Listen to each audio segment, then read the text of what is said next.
పెళ్లి ఫిక్స్ అయిందా? తెలుగు మ్యాట్రిమోనీకి థ్యాంక్స్ చెప్పాలి. పెళ్ళంటేనే తెలుగు మ్యాట్రిమోనీనే. 26 సంవత్సరాల నమ్మకం, లక్షలాది సంతోషకరమైన వివాహాలు. తెలుగు మ్యాట్రిమోనీని డౌన్లోడ్ చేయండి.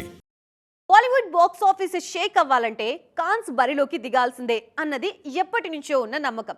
కానీ రీసెంట్ టైమ్స్ లో ఆ లెక్కలు మారుతున్నాయి. కాన్స్ నటించిన సినిమాలకి కూడా బిగ్ నెంబర్స్ కనిపించడం లేదు. యంగ్ జనరేషన్ బిగ్ హిట్స్ తో దూసుకుపోతుంటే సీనియర్లు మాత్రం ఏ జానర్ సెలెక్ట్ చేసుకోవాలన్న విషయంలోనే డైలమాలో ఉన్నారు. 2023లో 3 సినిమాలతో అలరించిన షారుఖ్ ఖాన్ ఆ తర్వాత మళ్లీ ప్రేక్షకుల ముందుకు రాలేదు. డంకీ రిలీజ్ తర్వాత మళ్లీ బ్రేక్ తీసుకున్న బాద్షా కింగ్ సినిమాను అనౌన్స్ చేసినా రిలీజ్ కు టైం తీసుకుంటున్నారు.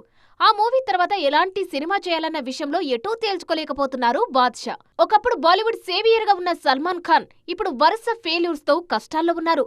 Action movie, family drama, romantic comedy ఇలా ఏ జోనర్ ట్రై చేసినా వర్కౌట్ కాకపోవడంతో నెక్స్ట్ ఎలాంటి మూవీ చేయాలన్న కన్ఫ్యూజన్ లో ఉన్నారు. అందుకే ప్రస్తుతం సెట్స్ మీద ఉన్న మాతృభూమి మూవీ తర్వాత ఏ సినిమా చేయాలన్న విషయంలో ఇంకా నిర్ణయం తీసుకోలేదు. మిస్టర్ పర్ఫెక్షనిస్ట్ అమీర్ ఖాన్ ది మరో వింత పరిస్థితి.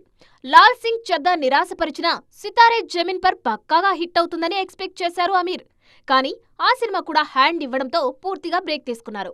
నటన పక్కన పెట్టి నిర్మాతగా సినిమాలు చేస్తున్నారు. ఇలా సీనియర్స్ అంతా డీలా పడిపోవడంతో ఇక ఆ శకం ముగిసినట్టే అని ఫీల్ అవుతున్నారు బాలీవుడ్ పెళ్లి ఫిక్స్ అయిందా? తెలుగు మ్యాట్రిమోనీకి థ్యాంక్స్ చెప్పాలి. పెళ్ళంటేనే తెలుగు మ్యాట్రిమోనీనే. 26 సంవత్సరాల నమ్మకం, లక్షలాది సంతోషకరమైన వివాహాలు. తెలుగు మ్యాట్రిమోనీని డౌన్లోడ్ చేయండి.